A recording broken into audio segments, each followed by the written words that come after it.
Good Monday morning, everybody. Chris here with High Seas Cruising, and welcome to today's video. And it is time to start off the week with a little bit of cruise news. Now, we are going to start off today with a story from this past Tuesday. There was a major landslide up in Alaska that left debris over 120 yards wide, 22 feet high on the southern Klondike Highway, covered both lanes of the road, even covered a section of the railway. Now, this resulted in officials shutting down about 50 miles of highway. However, there were some cruise passengers. Well, they were on the wrong side of this landslide and they could not get back to their ship. So 150 passengers from Holland America's Cunard and 20 passengers from Princess Cruise Line's Discovery Princess were unable to return back to their ships while out on an excursion. Now, both cruise ships were docked in Skagway, Alaska. They said the passengers had boarded their excursions. They were heading 63 miles away to do a little touring up there in the Yukon in Canada. The landslide occurred, and like I said, now the passengers are stuck on the other side. Now, the two cruise lines, they collaborated together. They came up with the solution in order to get these passengers back to their ships. They put them on buses, and they transported them all over to Haines, Alaska. Once they got to Haines, Alaska, they were put on tender boats and all taken out to Holland America's Conning Dam, including the Discovery Princess passengers. Then the following day, both Holland America's Conning Dam and the Discovery Princess were already scheduled to both be in Ketchikan, Alaska. So the Discovery Princess passengers got a ride on Holland America's ship. Then once everybody reached Ketchikan, they were able to rejoin their ship. So good cooperation between the two cruise lines, getting everybody back where they needed to be. Next up, we're going to talk about Life at Sea cruises. Now, this cruise line came into the news last year, and what they were doing was a 3-year residential program where you lived on board the cruise ship. They had big plans. They were going to be doing a world cruise, and people were purchasing to go and live on this cruise ship. They were selling their houses, selling their possessions, all purchasing residences on board the cruise ship. However, there was one little hiccup when Life at Seas Cruises was doing this entire process. Well, they never had a cruise ship. Their plans to buy a ship never happened. Nothing ever came to fruition. So in the end, the whole company essentially collapsed because they had done all these residential sailings for this cruise and they never had a ship. Now, at the time, they said, well, all these people, they're going to get their money back. They were paying people, back in monthly payments, monthly installments. But on July 23rd, they filed for Chapter 7 bankruptcy in Florida. Now, it is reported that there are suppliers and guests that are still owed significant amounts of money. No specified amounts, just significant amounts of money. So now you got to wonder, those poor guests that sold everything to go on this residential cruise, what's going to be the future and the hopes of them ever getting their money back now that the company has filed for bankruptcy. Next up, I want to talk about Royal Caribbean's Icon of the Seas. And because Icon of the Seas, well, she has been out there sailing at 132% occupancy level. Now, for Icon of the Seas to just be, let's say, at 100% occupancy is around 5,600 passengers, while 132% of occupancy is roughly 7,400 passengers. And for those that are new to cruising, I thought maybe a little explanation on occupancy versus capacity could be some useful information. So occupancy is based on 2 people per cabin on board the cruise ship. Now, just for very simple math, just to make this as easy as possible, we're going to have a cruise ship that has 1,000 cabins.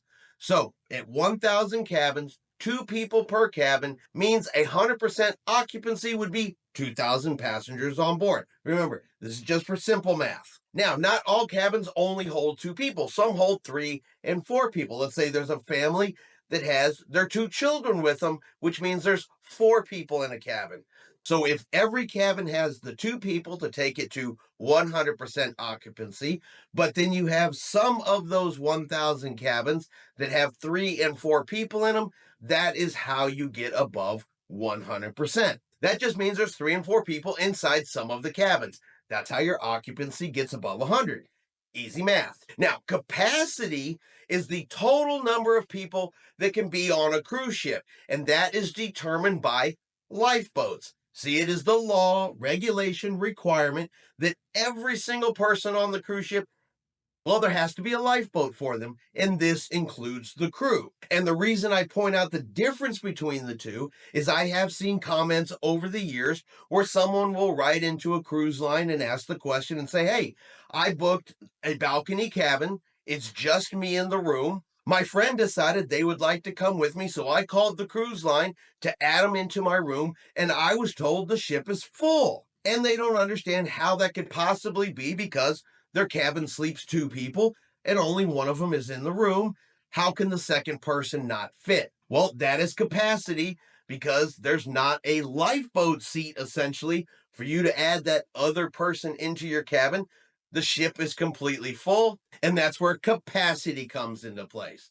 So hopefully just a little bit of useful information, but I'm just trying to imagine Icon of the Seas. She's a big ship, but wow, 132% capacity, 7,400 passengers on board that ship all at once. Gotta wonder, does it feel crowded with that many people on board? Now, it's easy to forget we are in the middle of hurricane season. It's been quiet here the last, week or two. We had Hurricane Barrow go through, tear up Texas really, really good.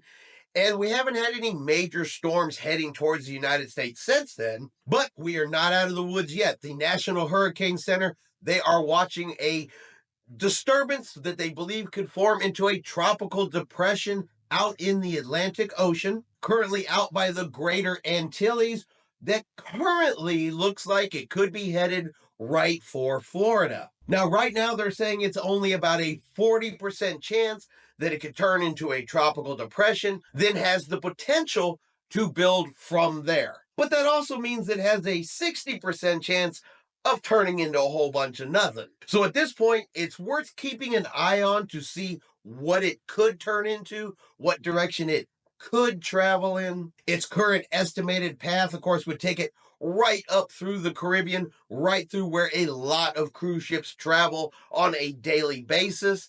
But that's only if it turns into something more. Like I said, a 60% chance that it turns into nothing, with only a 40% chance of it currently turning into something, we need to keep an eye on.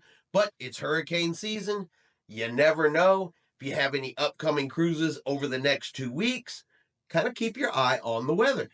And finally, a story, a sad story, but hopefully a lesson learned for everybody out there, because we had a 75-year-old grandmother traveling with her 15-year-old granddaughter.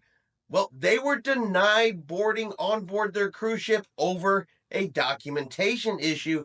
They didn't have the correct paperwork to get on board the ship. So they were going to be doing a 2-week sailing, a transatlantic sailing on board Cunard Cruise Line's Queen Mary 2, leaving Southampton, headed to New York, and then back to Southampton. Now, while the grandmother had all of the necessary documents she needed to board the ship, her granddaughter did not. She had been under the impression, because her granddaughter was under the age of 16, she did not need the ESTA form. Now, the ESTA is a visa which allows citizens from other countries to visit the United States for a period of up to 90 days. And since they are residents of the UK, both the grandmother and the granddaughter had to have the ETSA visa in order to enter into New York. Now, this resulted in them being denied boarding for not having the proper travel documentation. Now, in a last-ditch effort to get on board the cruise ship,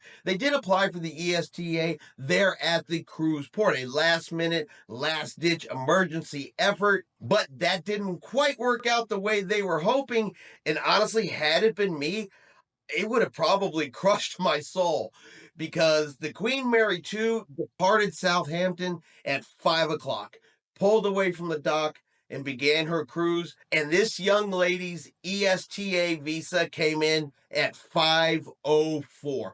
4 minutes after the cruise ship departed. Now, the cruise isn't a total loss for them. They were able to fly to New York, join the Queen Mary 2 for the second half of the trip back over to Southampton. So they got half of their cruise, but this needs to again be a cautionary tale. Always check your cruise travel requirements. What forms do you need? What visas do you need? Is there something outside of the normal that you might need? If you're not sure, look it up.